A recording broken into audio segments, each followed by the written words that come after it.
Daerah 3T merupakan daerah tertinggal, terdepan, dan terluar di Indonesia. Sebagian besar daerah 3T menjadi gerbang tapal batas Indonesia.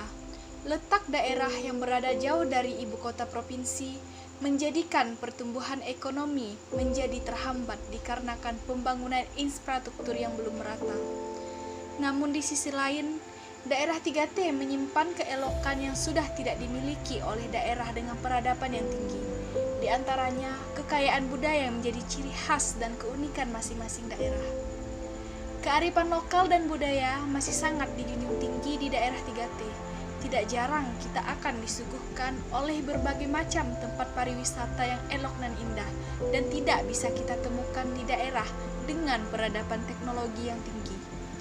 Hal ini tentu saja menjadi poin penting dan menjadi modal bagi daerah 3T untuk mengembangkan berbagai potensi yang ada, menjadi daerah maju dengan memanfaatkan kearifan lokal.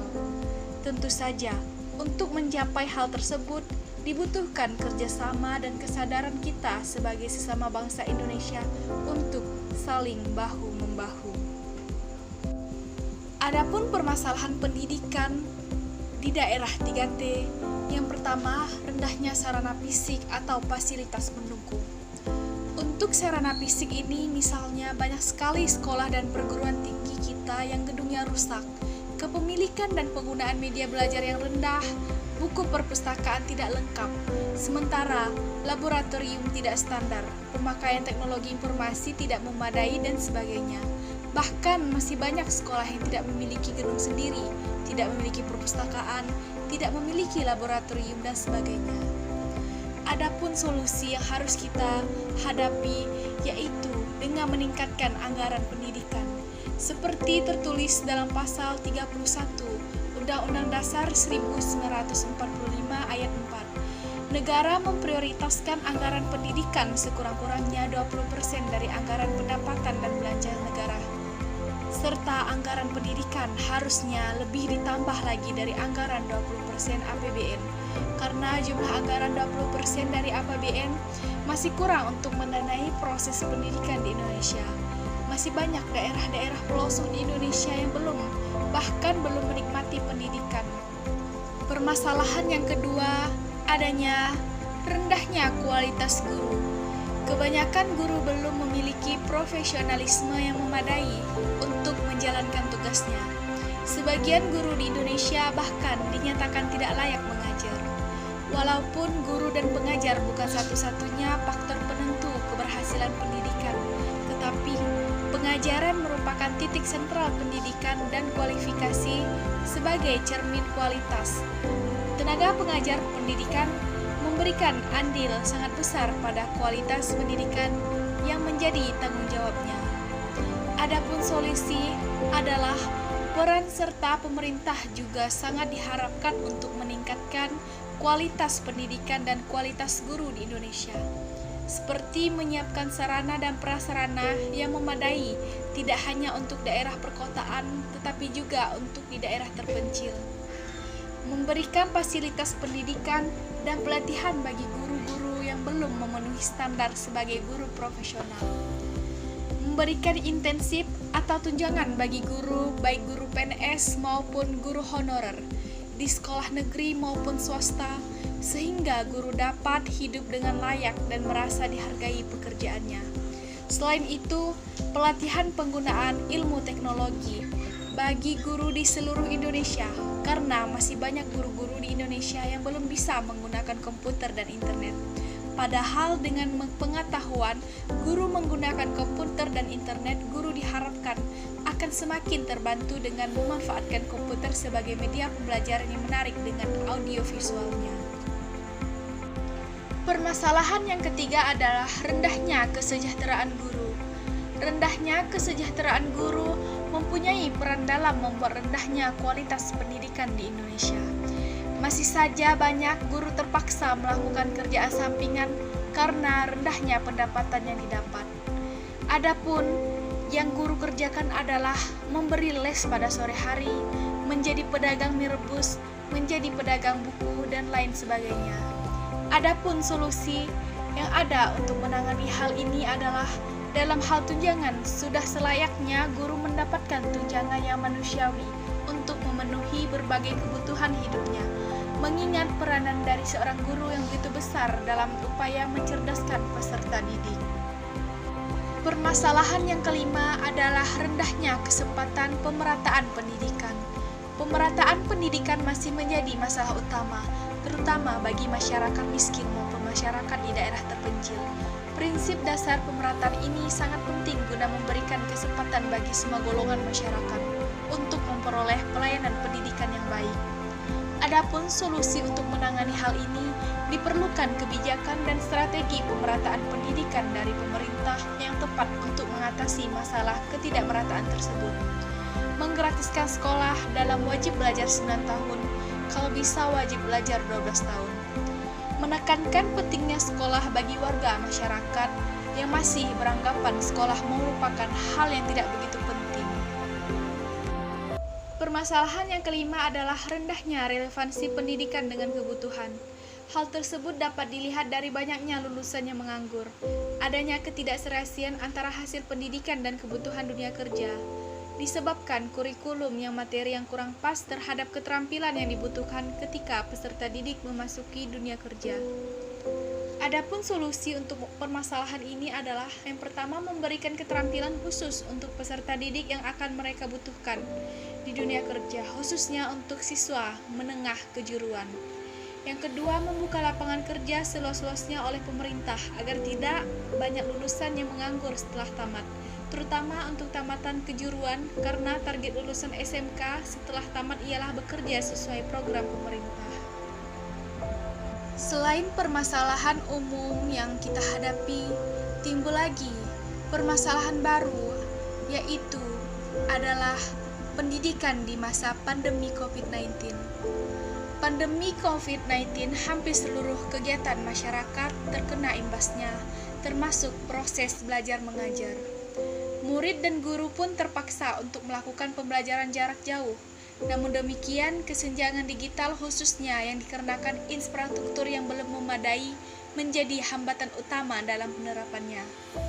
Hambatan terutama dihadapi oleh masyarakat di daerah terdepan, terluar, dan tertinggal, yaitu kesenjangan digital yang terjadi bertahun-tahun akan menghasilkan ketimpangan kesejahteraan di masa mendatang.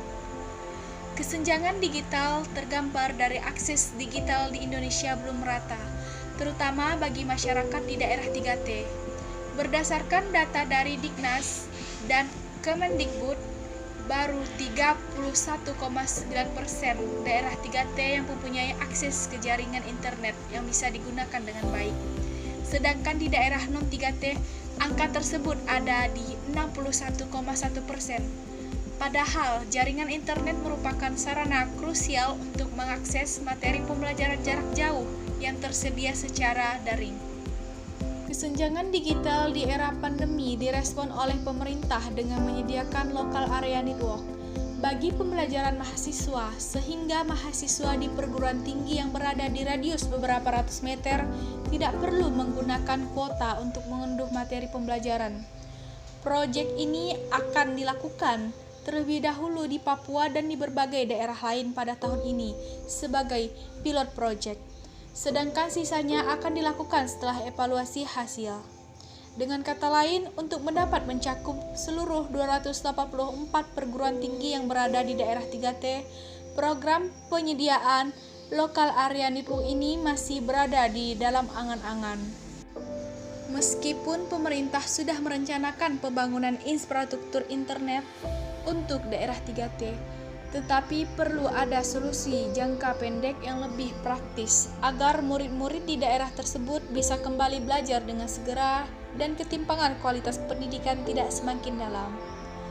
Pendidikan memiliki peran yang penting dalam perkembangan aspek sosial dan ekonomi suatu bangsa, khususnya bagi kaum marginal. Sekolah merupakan satu-satunya kesempatan untuk mendapatkan pengetahuan dan kemampuan yang diperlukan untuk naik kelas sosial, sehingga kualitas hidupnya bisa meningkat. Oleh karena itu, disrupsi dalam pendidikan mempunyai dampak negatif yang lebih signifikan bagi murid-murid di daerah 3T yang cenderung berasal dari keluarga yang kurang mampu.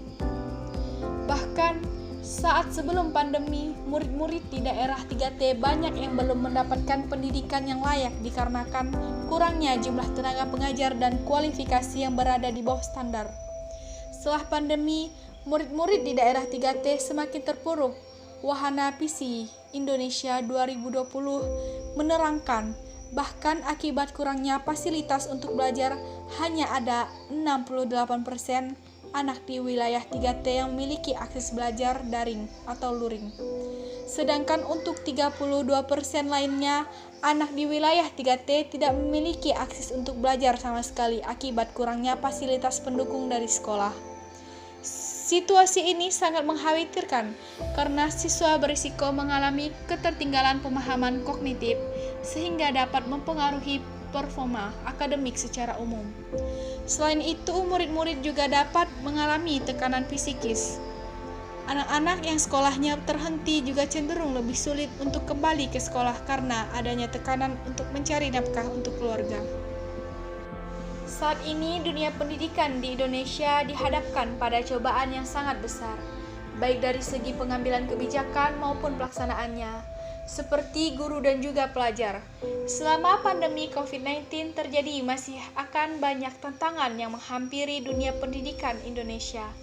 Beberapa waktu lalu, permasalahan organisasi penggerakan sempat menjadi perbincangan karena adanya lembaga CSR yang mengikuti seleksi program Kemendikbud tersebut. Akhirnya, 3 organisasi besar yang fokus kepada pendidikan mengundurkan diri dari program tersebut. Selain itu, masalah lain adalah masalah pendidikan juga terjadi di tengah masyarakat, seperti banyak orang tua yang tidak paham dengan sistem pembelajaran daring, belum lagi jika guru dari sekolah juga kurang memahami konsep yang diberikan oleh atasannya. Permasalahan pembelajaran saat pandemi ini, selain memangku kebijakan, orang tua dan guru, pelajar maupun merasakan hal yang sama. Tidak sedikit pelajar mengeluhkan pembelajaran daring yang sangat tidak efektif, apalagi jika terus-menerus seperti ini tanpa adanya solusi.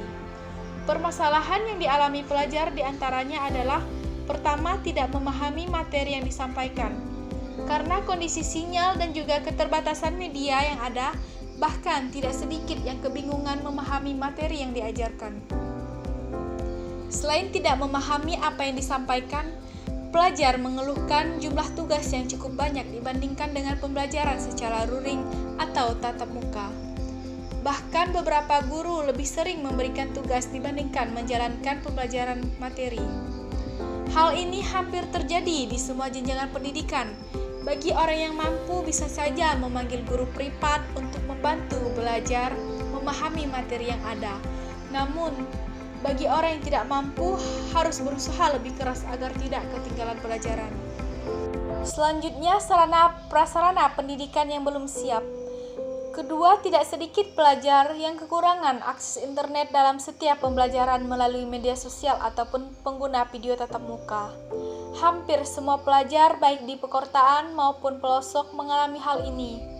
Akses internet di perkotaan masih bagus, namun tidak sedikit pelajar yang tidak mampu memberi kuota internet yang mencukupi, apalagi jika materi pembelajaran harus mengunduh sejumlah video ataupun melakukan video tatap muka dalam waktu yang lama.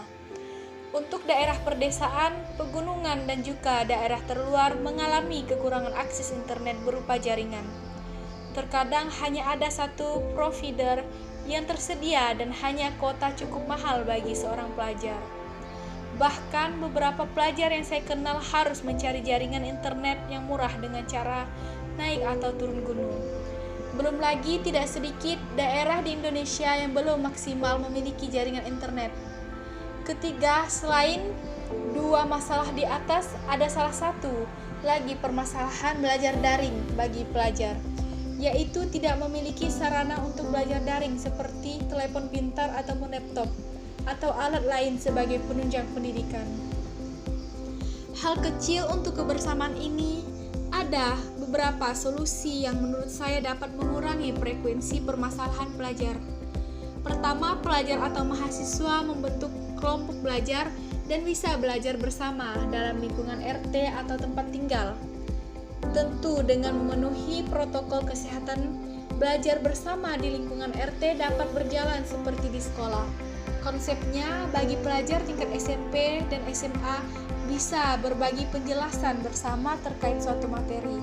Misalnya pelajaran matematika, pelajaran bisa saling berbagi rumus dan juga berbagi cara menjawab agar dapat memahami materi yang diberikan oleh guru di sekolah, ataupun dengan bimbingan oleh mahasiswa yang tinggal di sekitar lingkungan tersebut.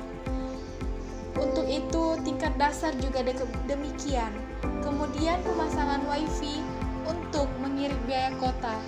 Hal ini sudah dilakukan di berbagai tempat jika satu orang pelajar dapat menggunakan kuota internet sebanyak 40-50 GB per bulan dengan harga Rp70-200.000, maka akan lebih irit jika kolektif dengan memasang WiFi. Misalnya, biaya pembayaran WiFi sekitar Rp300.000 per bulan dengan kuota unlimited dan bisa terhubung dengan 10 pelajar sekaligus. Maka biaya yang dikeluarkan satu orang pelajar akan lebih murah sebanyak Rp30.000 per bulan. Tolong-menolong sebagai solusi ketiga, saling tolong-menolong. Hal ini juga dapat mengurangi permasalahan pelajar pada saat pandemi. Misalnya, pelajar yang mempunyai kelebihan uang atau memiliki orang tua memiliki kelebihan dapat menyumbangkan untuk pelajar yang membutuhkan. Tolong-menolong ini bisa berupa patungan membeli kuota bagi pelajar yang memang membutuhkan, serta dengan meminjamkan atau memberikan telepon seluler layak pakai kepada pelajar yang belum memiliki telepon seluler untuk belajar daring. 3 hal kecil ini dapat dilakukan oleh semua pelajar. Jika dengan niat dan tekad saling membantu satu sama lain, maka permasalahan ini akan segera teratasi. Tentunya hal kecil tersebut harus didukung oleh keluarga, lingkungan, komunitas, organisasi pelajar, dan pastinya pemerintah. Kesimpulannya adalah permasalahan yang kita hadapi sekarang ini menjadikan catatan untuk kita di waktu akan datang. Salah satunya, seorang guru dituntut agar lebih kreatif untuk mengatasi kurangnya sarana prasarana yang ada dengan cara memanfaatkan bahan bekas maupun alam yang ada di sekitar untuk melengkapi media pembelajaran. Dengan itu, pembelajaran akan lebih menarik perhatian anak didik dan membuatnya lebih semangat dalam belajar.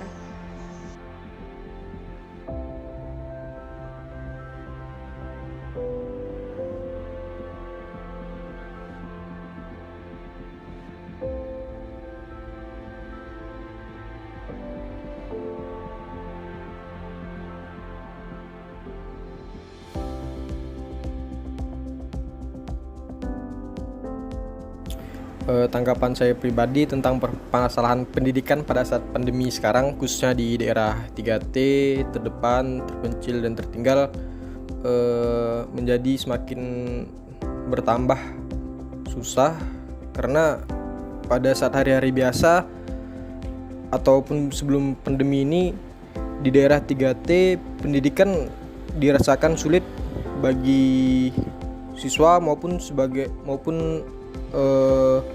guru sebagai tenaga pendidik, dikarenakan mungkin akses jalan yang jauh ataupun akses jalan yang kurang memadai untuk menuju sekolah. Nah, pada saat pandemi sekarang, proses belajar diharuskan mau tidak mau melalui media online dengan berbagai platform, baik Zoom, WA ataupun platform lainnya. Nah, hal inilah yang membuat beban guru ataupun beban siswa di daerah 3T semakin bertambah. Mungkin dikarenakan tidak adanya sinyal internet atau kurangnya sinyal internet, tidak adanya media yang digunakan oleh siswa seperti HP, laptop, bahkan kurang tahunya siswa ataupun orang tua siswa yang mendampingi siswa tersebut akan teknologi sekarang.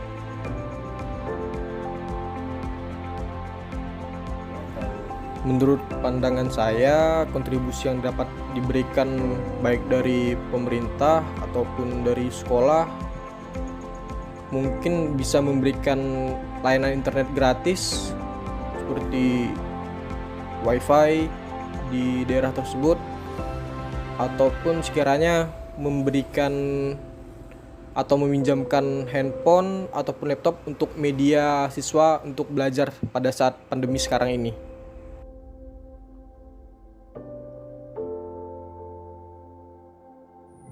Untuk menanggapi khususnya kesulitan pada masa pandemi sekarang dalam pendidikan dihadapi di daerah, ya kesulitannya yang pertama itu dari sinyal internet.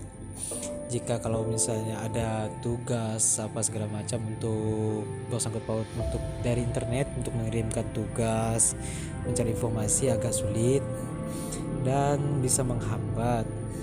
Selain itu juga banyak orang tua siswa-siswi ada yang ekonominya kurang mampu dan tidak ada alat elektronik seperti smartphone atau mungkin laptop pun tidak ada sama sekali. Jadi kontribusinya juga di daerah yang saya hadapi sekarang ini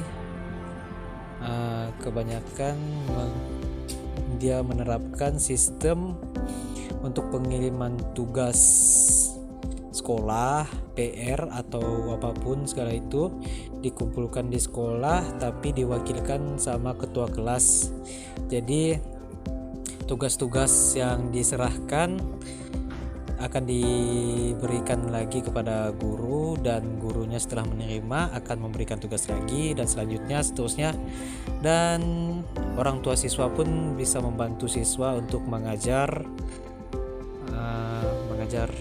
tentang hal-hal persekolahan, kira-kira siswa yang tidak memahami dalam pembelajaran.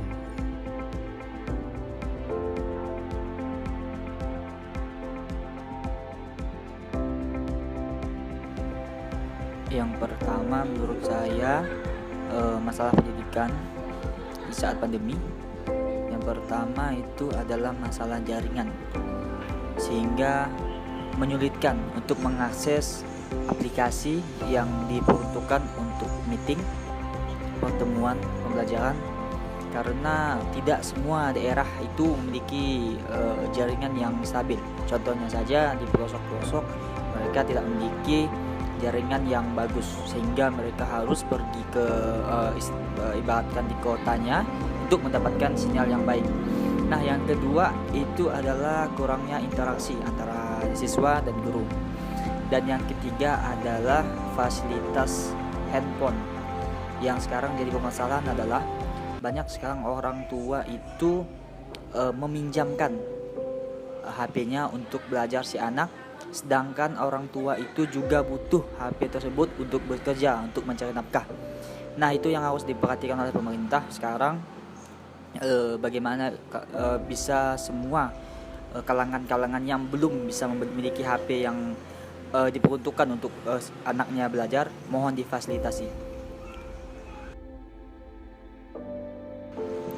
Lalu kontribusi saya yang bisa saya berikan adalah menyediakan ruangan yang cukup luas, di mana diperuntukkan untuk siswa-siswa tersebut belajar di satu ruangan tersebut, tapi dengan tetap memenuhi protokol kesehatan, tetap menjaga jarak, kebersihan, pakai masker, dan memiliki fasilitas wifi yang kuat, stabil, sehingga mereka bisa mengakses aplikasi meeting dengan baik, mengikuti pembelajaran dengan baik